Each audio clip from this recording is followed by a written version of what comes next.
Ich glaube, dass wir in so einer Phase sind, dass gerade, wie soll ich das sagen, dass gerade diese Massenpsychologie angewendet wird, dieses Hammer and Dance, also dass wir unterdrückt werden und mit Angst kontrolliert werden und dann kommt wieder eine Phase, wo wir alle wieder aufatmen dürfen, wo auch dann die Kinder wieder zur Schule gehen dürfen und ich denke, daran messen es ganz viele in dieser Bevölkerung, ob die Kinder wieder zur Schule gehen dürfen. Und ich denke, genau jetzt müssen wir wachsam sein. Es wird nicht nur daran gemessen, ob die Kinder wieder zur Schule gehen dürfen, es wird einfach daran gemessen, wie sehr unsere Rechte beschnitten werden. Und wir müssen aufpassen, wie viel im Internet von uns weggeschnitten wird, wie viel Beiträge einfach gelöscht werden, verschwinden. Wir müssen darauf aufpassen, welche Webseiten nicht mehr erreichbar sind oder nur noch über Umwege erreichbar sind. Und genau das alles macht mir Angst. Sie kennen das auch auf jeden Fall.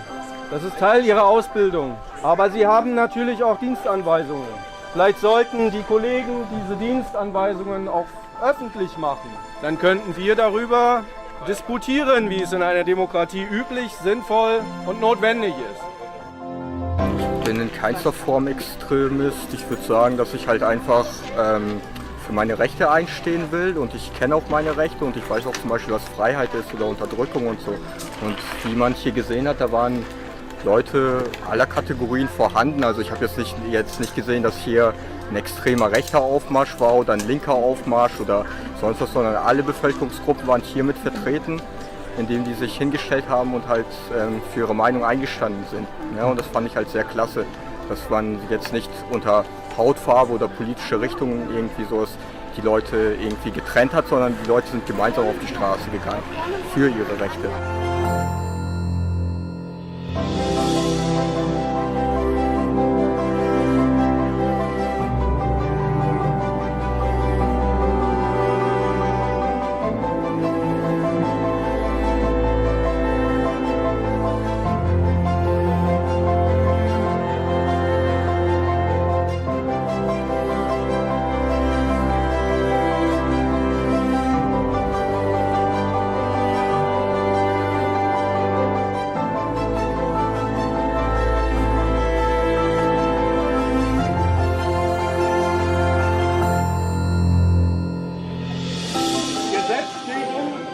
An die verfassungsgemäße Ordnung, die vollziehende Gewalt und die Rechtsprechung sind an Gesetz und Recht gebunden.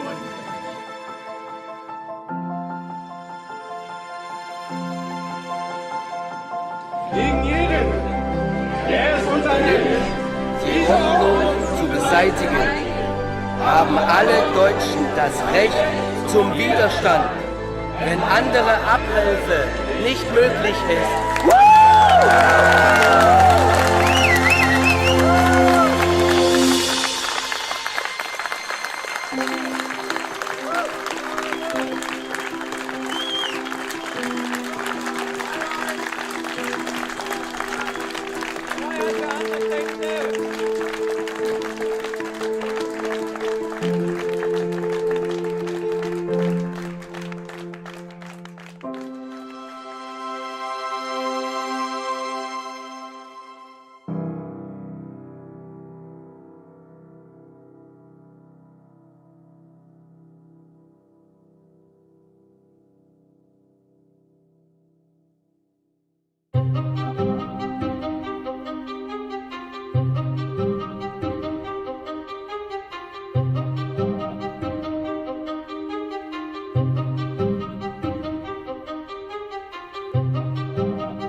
Ich halte die Berichterstattung von den öffentlich-rechtlichen Medien, aber eben auch von Zeitungen wie Taz, FAZ, Spiegel und so weiter für völlig unausgewogen.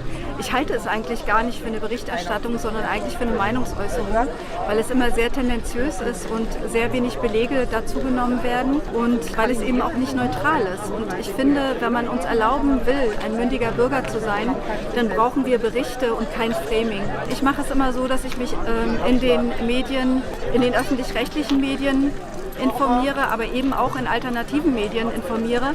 Und ich gucke halt immer sehr auf Quellen und bilde mir natürlich daraus eine eigene Meinung. Und meine Meinung ist, ich brauche vor Corona keine Angst haben.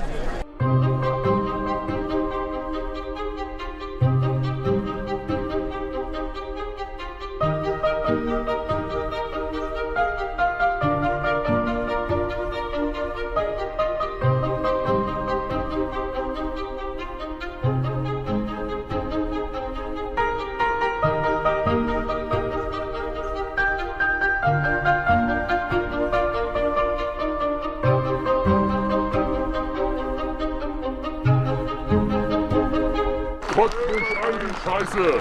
Das ist alles dummes Gequatsche. Das ist Verschwörungstheorie Mist. No, ich hasse solchen Scheiß. Was würden Sie den Leuten gerne sagen? Ich würde gern sagen, dass sie sich eigentlich einfach mal an die Regeln halten sollen. Die sollen sich einfach mal an die Regeln halten. Und warum? Diese ganzen Verschwörungstheoretiker, die sollen sich alle mal nach Hause begeben. Weil ich will mich nicht anstecken lassen. Und auch meine Familie nicht. Das ist der Punkt. Kennen Sie jemanden, der Corona hat? Nein, kenne ich nicht, aber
Ja, also ich fand, als es losgegangen ist, die ersten beiden Wochen, wo sie da wirklich gesagt haben, okay, wir müssen jetzt hier mal die Leute runterfahren und erstmal gucken, was jetzt passiert, das fand ich in Ordnung. Habe dann noch selber die Zahlen immer mitgeschrieben und ich glaube am Ende März war das. Da habe ich gesehen, dass die aktiven Fälle rückläufig gewesen sind. Und habe dann gedacht, okay, normalerweise müssten jetzt die Maßnahmen runterfahren, mal alles offen machen und gucken, ob es jetzt wieder ansteigt. Und das ist nicht passiert. Und da habe ich mir gedacht, bin ich jetzt bescheuert? Oder läuft hier irgendwas schief? Und dann bin ich in die Recherche gegangen im Netz und habe dann zum Glück, also das erste Video, was ich gesehen habe, ist das von dem Professor Bhakdi gewesen. Dort habe ich gedacht, das war für mich so ein Aha-Erlebnis, wo ich gesagt habe, okay, das ist ein anerkannter Fachmann und der gibt es eigentlich so wieder, wie ich es empfinde. Ja? Und das war für mich so erleichternd, weil ich wirklich, habe da zu Hause gesessen und habe mir gedacht, bin ich jetzt bekloppt? Was passiert denn hier?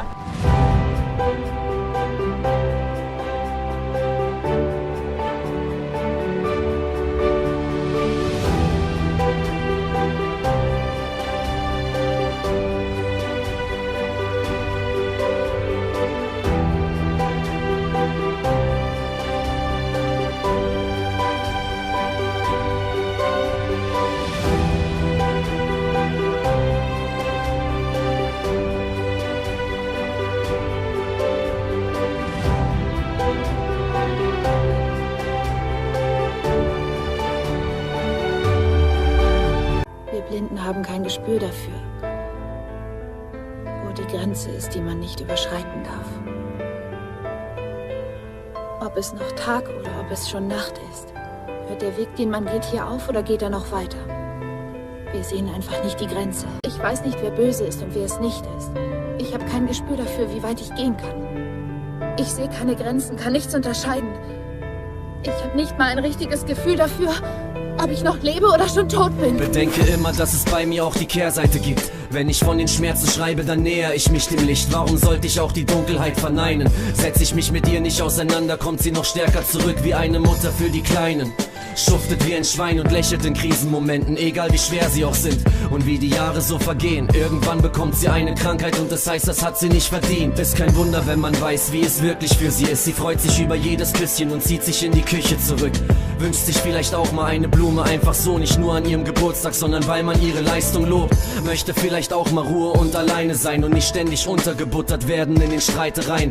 Deshalb Augen auf, ich spreche aus Erfahrung, egal ob Gutes oder Schlechtes geschieht, vielleicht warst es du. Jeder macht Fehler, doch die wenigsten lernen. Hören wir auf, uns etwas vorzuwerfen, das Leben ist wert. In der dunkelsten Stunde verstehst du sicher, was ich mein. Lass es nicht erst so weit kommen, sondern sehe es jetzt ein. Lang genug war unser Ego Nummer 1, es wird Zeit für die 2, vielleicht erleben wir die 3. Eine gemeinsame Seele, es gibt keinen, der perfekt ist. Hoffnungsschimmer am Horizont, Vergebung und Verständnis. Jeder macht Fehler, doch die wenigsten lernen. Hören wir auf, uns etwas vorzuwerfen, das Leben ist wert. In der dunkelsten Stunde verstehst du sicher, was ich mein. Lass es nicht erst so weit kommen, sondern sehe es jetzt ein. Lang genug war unser Ego Nummer 1, es wird Zeit für die 2, vielleicht erleben wir die 3. Eine gemeinsame Seele, es gibt keinen, der perfekt ist. Hoffnungsschimmer am Horizont, Vergebung und Verständnis. Ich weiß nicht, wo mein Schwert sie erwischt. Ich kann es ja nicht sehen.